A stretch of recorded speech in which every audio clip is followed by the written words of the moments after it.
Oh my God. Today is Monday, honey. I am so happy to be here. Thank you all for being here on Clocking with Lynn. You guys are so dope. Y'all so dope. Y'all so dope. I can't take it.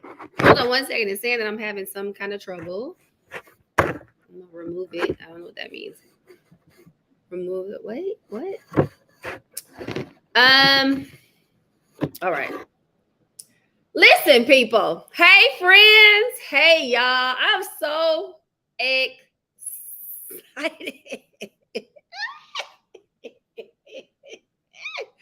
Baby, we about to have a show for you today. Go get you something to drink. Go get you some popcorn. Go get you some whatever you need to get, a little snack, honey. Whatever you need to do, baby, because we about to do it. Well, I'm about to talk to my girl. I love her with everything I got all inside of me and through me. Okay? She is an entrepreneur. She's a powerhouse. She's been on a mission to help women achieve emotional regulation and personal greatness for 15 years, y'all. She is that girl. She built a successful business and brand in the beauty industry. She's a life coach. She has showcased her business on season 7 on Shark Tank. Y'all seen her. I seen her. Y'all seen her on Shark Tank. Yes, on ABC. Yes. And she's my sorority sister, honey. Let me tell y'all something. She's my little sis. She is beauty and brains. She is all of that. Okay. I'm just going to show you just a little clip so you can kind of get to know her before I bring her on. And I'm just going to show you. I'm going to show you her doing her thing. Let's go. My button, the one that was blinking and it said don't push. They pushed it. If the button wasn't there for them to push, they couldn't push it. The problem is with you. So you have to clean up the trigger. It's not that they stepped on your button. It's that you have the button for them to step on. Okay? So write this down. I take 100% responsibility for how I feel. No one can make me feel anything. That is what you first have to understand with emotional regulation.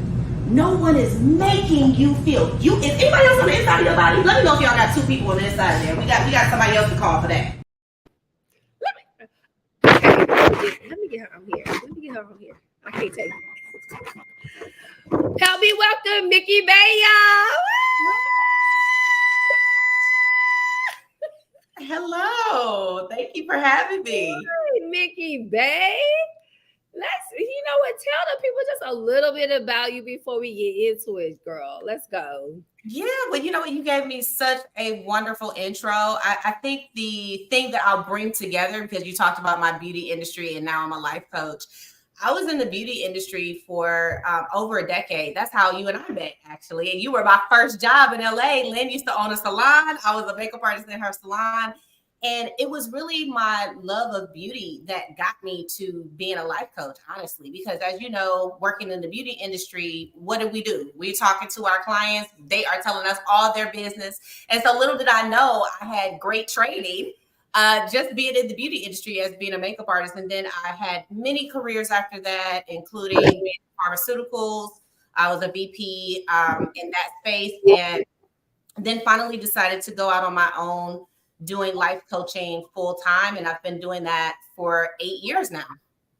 I love that. And we all need a life coach. I love having life coaches, therapy. I'm so into this. And we are talking about embracing emotions today, and that's your expertise. Yes. So how important is it to deal with emotional regulation before, let's just get into it, going into a relationship, because we all struggling. The single women, we struggle with that. So I would love for you to just touch a little bit on that. Yeah, so I think it's an important thing to do no matter what your relationship status is, right? So whether you're single, whether you're married, whether you're dating, whether you're divorcing, whatever it is, understanding where you are as an emotional set point, right? Like if you are already dysregulated by yourself, single, then it's not going to get any better when you are in a relationship. So working on what your triggers are before you get into a relationship. The thing about being in close relationship with people is that it's going to always bring out what is already in you.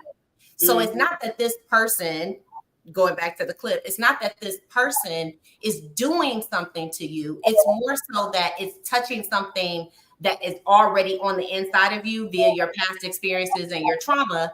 And you really need to clean that up so that you don't end up blaming it on the person that's standing in front of you. Right. That's so true. And I know you touched about that you were in the beauty business before. I remember you did like Amber Rose. You did like a lot of celebrities in the industry and all of those things. How did working in the industry, like how did any of that affect? Let me see how to really word this. Working in the industry, because I know the industry is wild. It's wild. So how do you deal with working with clients and dealing with like emotional things, like your whole emotional tact of when they crazy? Yeah. I knew you were trying to get there in a nice way. Trying to get there, but I didn't want to say it too crazy. But because I used to do makeup, and I remember how emotional it got, and I ended up stopped doing makeup because people were so over the top. So talk about that a little bit, because I think a lot of people really don't know how the industry works. They just like see people doing this, doing that. So just touch a little bit on that. Like, how did you deal with emotions, working with different personalities and regulating your emotions with like celebrities like that? Yeah, that's a great question. And when I was in the beauty industry, I had no idea what emotional regulation was, but I did know what professionalism is. I knew what professionalism was. And so I really just erred on the side of always being professional. So if my client was melting down, then my goal would be to try to get them to calm down in the ways that I knew at that moment, but also not taking it personally, because it really didn't have anything to do with me. So I knew in that moment, like, we have a show to do or television to produce or whatever it is that was the goal. And the goal is I got to get this person out of my chair and doing what they need to do. And so sometimes that does mean you become their therapist, their best friend, their mom in that moment, just to be able to move past what's going on at that time and to go ahead and right? So you can't really get bogged down into what emotional state people are in. As a professional, you still have to do your job. I love that. I love that, because you still have to do your job, and but sometimes it's hard. It is, but you know what? I find, Lynn, that people hold it together on their job more than they do in their households. Okay. And the reason is because there's a check on the line, right? If I show my ass at work, there's a check, there's a consequence, there's a very real consequence. And oftentimes we take advantage and for granted the people who love us. And so you show your ass on the people who are in your house, and you try to bear it for the people who are at work. And so, unfortunately, a lot of us are living inside of homes where there's a lot of dysfunction and dysregulation going on, but you don't even realize it because you're masking all day long at work, no matter what industry you're in, and then coming home and dumping all of that onto the people who you live with. And that's so true, because I remember masking a lot of things, and did not blow up, child. Exactly. Yeah. It has to happen, Lynn. You can only suppress for so long. And at a certain point, it's going to implode or explode. So imploding looks like sickness and, autoimmune disease and things like that coming in from your body, because your body is literally in this fight or flight stage all the time. And exploding, we know what that looks like. That looks like road rage. It looks like cussing somebody out. It looks like going off on somebody, in public. So those are also symptoms of dysregulation, when you are impulsive, when you are constantly doing something to try to, you're too funny. When you're constantly doing something just to get yourself out of the present moment, right? And divert your attention to something else, that's a sign of dysregulation. So Yeah. understanding what is happening on the inside of your body. What I teach my clients to do is to move from your head space to your heart space to your inside of your body so that you can understand how you are feeling, because your brain is the last to know. Usually when you get upset, what's happening? You start sweating, your heart beating, you got all these physical signs of something is wrong before it actually makes it to your brain to say, I'm triggered. Right. So what I try to teach people is when you notice that something is happening to you physically, that's when you want to take the pause, take the beat, take a breath, reset your brain, and then decide how and if you want to interact with what's going on in front of you. Right. And just speaking of your clients, like how do you guide your clients in managing like their emotions with anxiety, depression? It's a lot of depression going on. It's a lot of anger going on with the emotions. So what is some tips or steps that you tell your clients to like how to deal with that? Well, if they're dealing with mental health issues, I refer them to a therapist because I'm not a therapist. So I want to just touch on the difference between a therapist and a coach really quickly. So I am not in mental health. I have a certain specification. I'm trained in emotional regulation. Which is a subset. It's not a part of mental health. They may do things in emotional regulation, but I'm not a therapist. I'm not a psychotherapist or anything like that. What I do is I really coach people to understand what their triggers are so that they can manage them and they don't have to live a life that is like, stepping over landmines. With a therapist is really typically going to want to go to the past and figure out why you are the way that you are.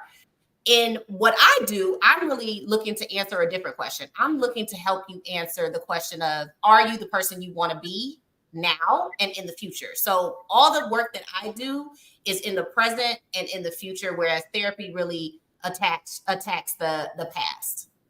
Mm-hmm. So if they're having anxiety or depression, I refer them out because that's not my area. And I do actually have a licensed therapist on my staff who is a life coach as well. So I will either give them to Latia or I will find someone in their area to refer them to. But you also talked about anger and some other emotions. And really, the first part is understanding that there's a huge range of emotions. And people tend to look at only happy, sad, depressed, right? Or happy, excited, angry. And there are so many emotions on the spectrum, and understanding that all emotions are good. There are no inherently bad emotions. It's just sending you a message that you need to get so that it doesn't keep coming back stronger. That's your pattern, right? So if you constantly are experiencing this same emotion, it's probably accompanied by a situation and a pattern in your life that you are just not getting the memo on. So it keeps coming back. So just like when people date the same man for 20 years and he got a different name over and over and over again, right? Because you're not getting the memo that your emotional guidance, because your emotions are guidance, you're not getting the memo. I know you want to say something about that. Girl, because honey, you just said something about the whole dating, child. You already know. Yeah. Let's talk about that. How important is it to have your emotion? Like, how important is it for you to have your emotions together before you date? Because I know when I date, child, no, I can say this: I have matured. I've matured. Life experiences have made me mature. Every day I'm getting grown up. So what? How important is it to have those things in line before you go into like dating and those things like that? Well, I think it's a process. It's not like, oh, I got to have all my emotions together before I start dating. But I think you do need to understand if you are constantly spiraling out, then that's not a good sign, right? If you get angered quickly and you are having an issue with communicating when you are upset, those are things that are going to come up in your relationship. So why not work on those things now before you're in the relationship? Because it's only going to be more complicated dealing with another person. So ideally, you're already doing this type of work so that when I call it the spiritual teacher shows up, because it's always going to be the people closest to you.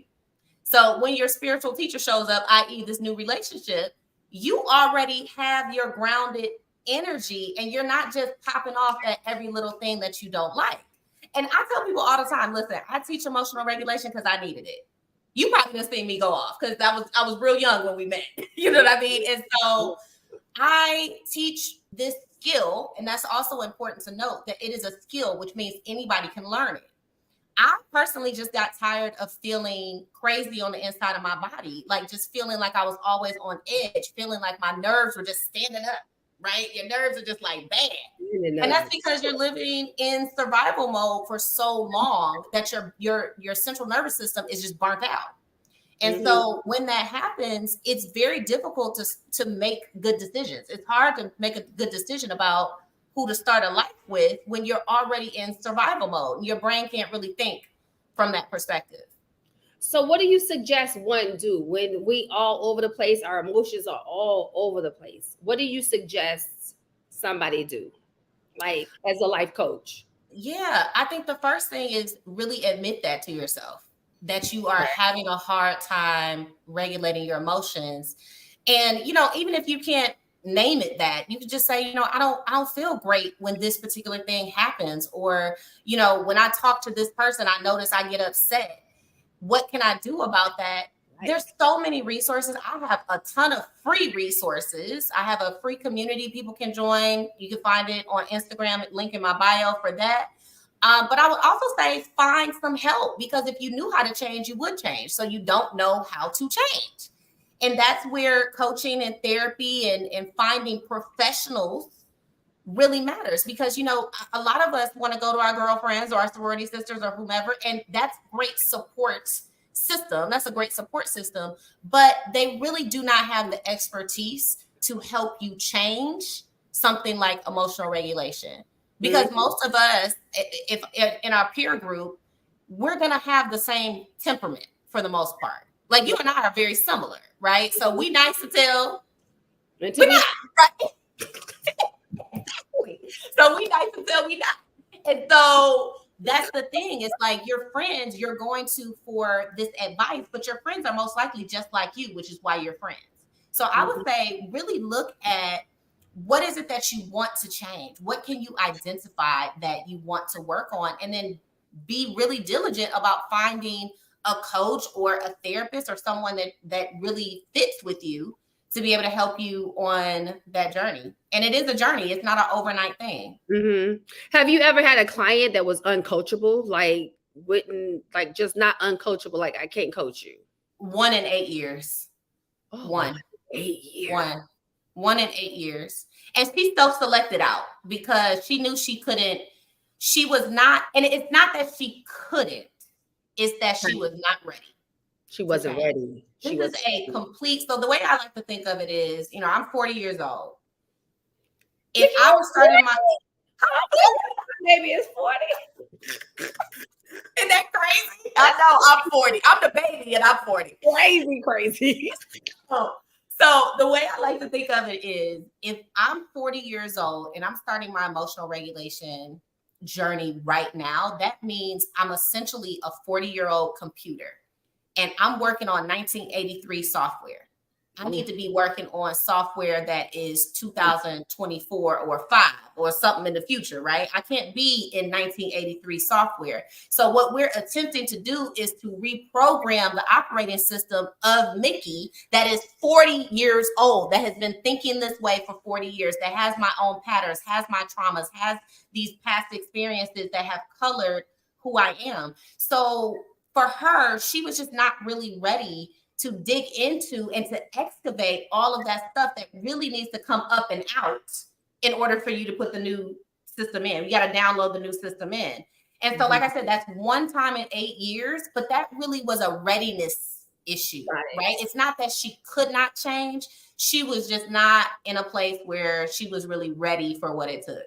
And as far as like, how do you keep your clients like long term? Like, how often do they have to like tap in with you and talk to you? Like, what's something to keep people on the right, keep on track. Yeah. So what I teach you in 12 weeks, right? So all of my programs for coaching, whether it's group or one-on-one, they're 12 weeks. It doesn't take me 12 weeks to teach you, but it takes you 12 weeks to keep coming back and learn and putting it into practice, right? So I always tell my clients, the magic is not happening inside a session. The magic is happening when you practice in between the sessions. Then you come back, you talk to your coach about it, and then we work through what you've been doing. But what I would say is typically everybody is different. I have people who have been with me for years. I have people who have done one program and they're good. They're just practicing what they've learned and implemented in their life, completely changed their lives. And then I have people who, maybe in the beginning of their journey, maybe bought my ebook and bought courses and haven't coached with me yet, but I still consider myself their coach, right? So everybody's at different levels of the journey and they can lock in at any point. And they can always come back. If they need to come back for another program, I have people who do that all the time. But I do also have, like I said, my free community, which is like a hub for everyone, whether I've coached you or whether you're just looking for more information. That's really the hub where anyone can come in and get free resources. I love it. I love it. I love what you're doing. I love what you're doing for us. It's beautiful. Thank you. I want to just talk about. I'm divorced. You know that. You know all of that. Yeah. And I feel like I know that the next person. I already know I'm gonna have another husband. That's a no-brainer. Yeah. I know that I'm going to give my husband the best version of myself because I ain't never been this version. It's crazy. Like I've never done the work that I've been doing. I've never done any of this. So what advice do you give like women that are, because there's so many single women out there that are ready to be married. So what advice do you give a woman that is looking to be married, even if it's the first marriage? So what advice do you give? Because I know you were married and all of those. So let's tap into the relationships because they need to hear something. You know what? The advice I always give women who want to be married is I go back to the time when I really wanted to be married. And you know this because I used to drive you nuts about how I wanted to be married. Because I really, I'm Midwestern, you're Southern, and our value system, we're raised to want marriage and family and all of that. And so I really was pained by being single in my 30s. I was just like, God, what's going on? And what I usually tell women who want to be married is that knowing what I know now, 8 years later, right? After having been married and not married, right? What I wish I would not have done was waste one precious moment of my life worrying about being married or not. Because what I didn't realize was that I was holding myself away from the level of happiness I could have had for a decade. Because I was thinking that something outside of me was going to make me happier, and that is not the case. And so what you said at the beginning is really important. You said, I know I'm gonna have my next husband and he's gonna get the best version of me. That's the advice right there. Work on the best version of you and you will attract the person that is a match for that, because we talked about patterns earlier. So the idea is not that you get out of one marriage and get into another one that's the same stuff going on. You want to evolve past that, which means you're going to have to take a hard look at yourself. You're going to have to say, well, why did I accept that over there? Why did I choose that man? You'll never hear me talk badly about my ex. Why? Because I chose him. I chose him from the place that I was when we got married. Now, look, I take my own advice. What did I say in the video? You have to take 100% responsibility. So for ladies who want to be married or want to be married again, the worry about your self-ministry is open for you to come on in. Doors of the church are open, okay? Worry about yourself. Worry about you becoming the version of yourself that you love. Yes. And when you become the version of yourself that you love, it is so much easier for somebody else to come in and love you, because then their love is the icing on the cake. It is not the cake. And I think so many of us have it twisted that once I'm married, I'm going to have this, idealistic version. Wow. We can both tell you that. Look, I know. But here's the thing: when you're on one side of the fence, you don't know. Absolutely. You don't know. And so, and I believe in marriage. I don't know if I'll be married again. I'm okay either way because I love me. I'm very happy in my life. I built a beautiful life for myself. I live the exact life I want to live. And if a man comes in and, decides that we need to build up in the way of marriage, then I might consider it. But I don't need it. And I think before it was a part of my identity to want to be a wife. And, it's interesting because when I think about who I am today, I don't necessarily see wife. I don't. And I spent my entire life for 32 years. For 32 years, I saw myself as a wife, right? I remember you sending pictures of this, how the bridesmaids gonna look. So for the people that don't know, like you had an extraordinary situation meeting your your ex-husband, your husband. I call him my husband. Yeah.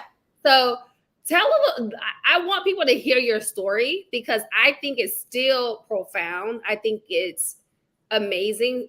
No matter how it turns out. And so, like, share that story for the people that don't know. I will share the story, and I'm actually going to start from present day. So what I'm going to say is the present day version of you. I mean, the spoiler alert is that, yes, we did get divorced. But however, I would not change one thing about the last 8 years, even knowing what I know now. Even knowing what I know now, I would do it the exact same way. So this is what happened. Lynn and I have been friends and sisters since I was 24 years old. I met her fresh off the boat, moving to LA, trying to make it as a makeup artist.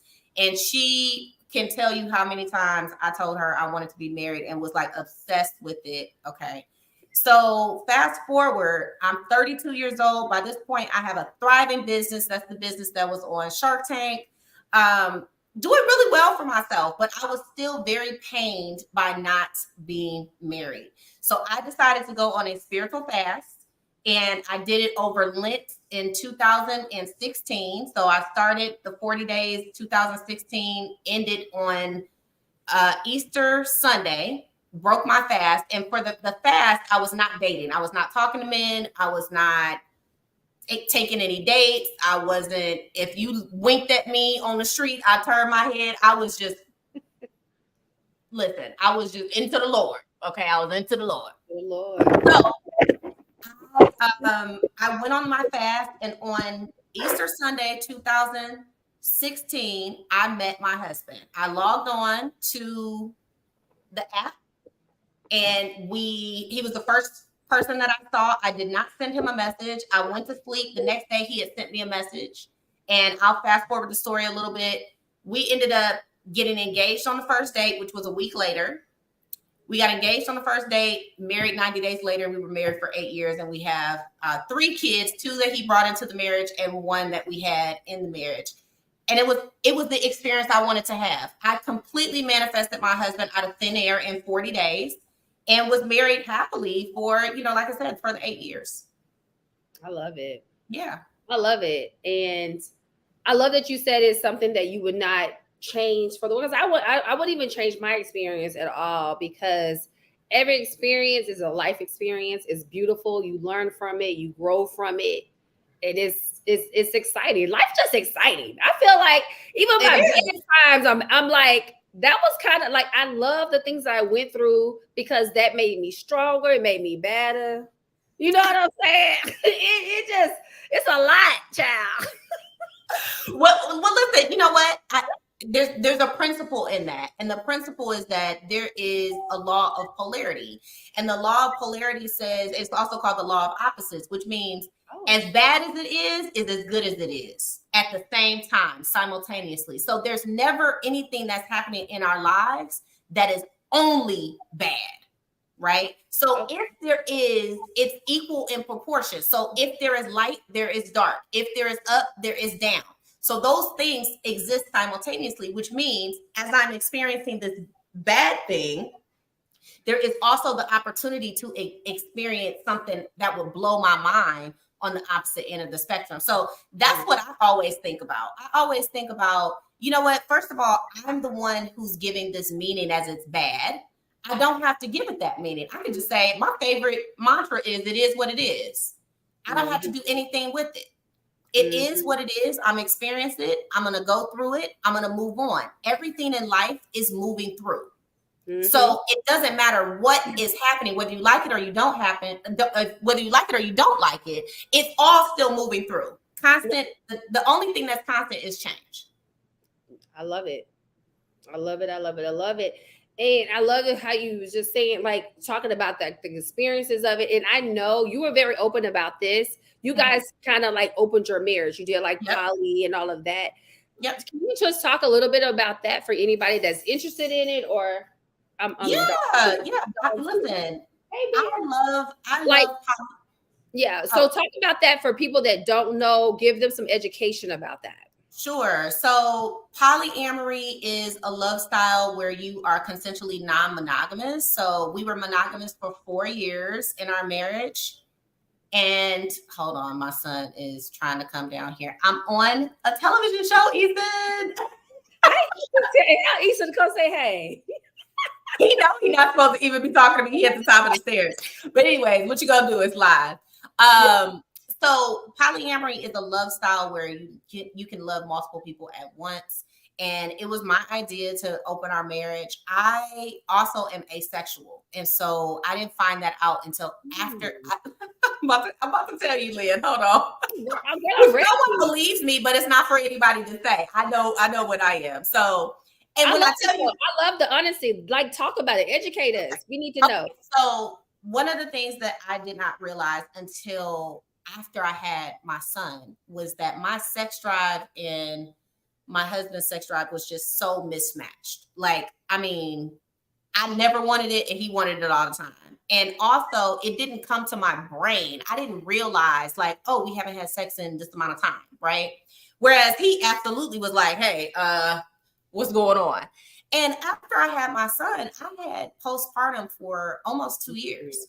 And so my world felt like it was crashing down on me. And the last thing I could even think about was trying to fulfill this. And so I was really looking for options at that time because at that time, our marriage was actually really amazing. We had just had a baby. We were living where we want to live. Like things were going really well, except for this one aspect. So I tried to find a solution for that. Now, ultimately, polyamory did not save our relationship, and that's not the purpose of polyamory. But I learned so much about myself, and without that polyamorous journey, I would have never found out my sexuality, number one, which is asexual, which is I'm demisexual, and gray sexual, which means my sex drive is peaks and valleys. Sometimes it's up, sometimes it's non-existent. And also, I have to have an emotional connection for sex. If I don't have an emotional connection, it's not going to happen. And you and I, like I said, like our friendship is so deep and long. You know, I've never enjoyed sex. I've never been like, oh, Lynn, da, da, da. Never. So this was not something that was marriage specific or my ex specific. This is something that I've been my whole life. When I look back over my history, I realized like, oh, okay, there's something that's different here. Even just talking to girlfriends and how they relate to sex and the conversation that they have about it, that's not how my brain works. And so I really had to thank polyamory for giving me the options to open up, to learn more about myself and to learn what I am. Because when I tried on the label of asexual, it just felt like home. I was like, that's it. That's what it is. And it just, nothing else ever really fit right. I think I just assumed I was heterosexual like anybody else, right? You don't really think about it when you're in the norm, when you're, you know, I just never thought about it. Right. Until I started to get into the polyamory community and learn that there were all these different types of sexualities. And for me, it just felt right. I love it. And I love that you explored it. And I love that you found who you were and you weren't worried about nobody else. I think that's the most beautiful thing about anything. I feel like people need to be who they are and just be and don't and worry and care about no one else. And I think, honestly, Lynn, I think that's what allows me to reach so many people, because I'm very open about my success. I'm very open about my failures. I'm very open about my transitions. I'm very open about all of it. And I think that's important, because I'm not saying like, hey, I'm a life coach, I know better, I got it all figured out. No, I'm still figuring out my stuff too, but I do have expertise, right? And I think that's really important. I don't expect for people who are helping me to be perfect. I do expect that you have a level of transparency when you are struggling with something, right? So that, I'm not one to cower in shame about anything that I am, because I love all of me. Come on. So whatever I am, I'm willing to be that out loud, because that's part of self-love. That's part of loving all of the parts of me, not just the parts that are pretty and put together. I love it. And I love all parts of you. Thank you, friend. Thank you, friend. I love you so much. I was so excited about this interview. I already knew you were going to be amazing. You look amazing. You're glowing. I can see all of the happiness all over you. You doing your thing. I appreciate you. Keep helping us. Yes. Help us, Yeah. So, is there anything before we end? Is there anything you got going on that you want to shout out? Your platforms, any events you got coming up? Let the people know. They need to know Mickey Bay, honey. Yes. I mean, there's actually so much happening right now. Like I said, the best way to get in contact with me, I'm most active on Instagram. So Get Mickey Bay is where to find me. My website is also getmickybay.com. Everything is Get Mickey Bay. So if you don't remember anything, Get Mickey Bay is how you find me. But I have a group coaching program that is phenomenal. And so people who are really ready to dive in and get emotionally regulated, that is really what I would say is the best next step for folks who are like ready right now. So just send me a DM and let me know you're interested, and we'll get you all hooked up. I love it. I love it. I love it. And thank you so much for being here. Thank you for being transparent. Thank you for just all of the advice. It was beautiful. I was excited. I'm so I told you I couldn't wait. So I love you to death. I wish you all the best. You are amazing. And I thank you for being here on Clocking with Lynn, girl. And thank you for having me. Yes, I hope to see you soon. I hope to see you soon. Yes, you will. I have plans to be in LA soon. Okay, I love you. And thanks, guys. Bye, honey. Bye. Bye, Mickey Bay. I told y'all she was going to be amazing. I knew, she's so informative. She's so knowledgeable. And she's beauty and brains, y'all. She is beauty and brains. She is the ultimate of beauty and brains. I'm about to go. I'm dog sitting, y'all. Y'all want to see my doggy? The dog that I'm sitting? Come on. Bear, come say hi to the people.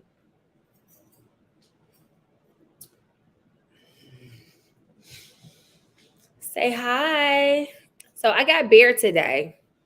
Bear is with me, and we're about to go for a walk now. How was the show, Bear? Did you like the show? Bear, I don't know what's going on here.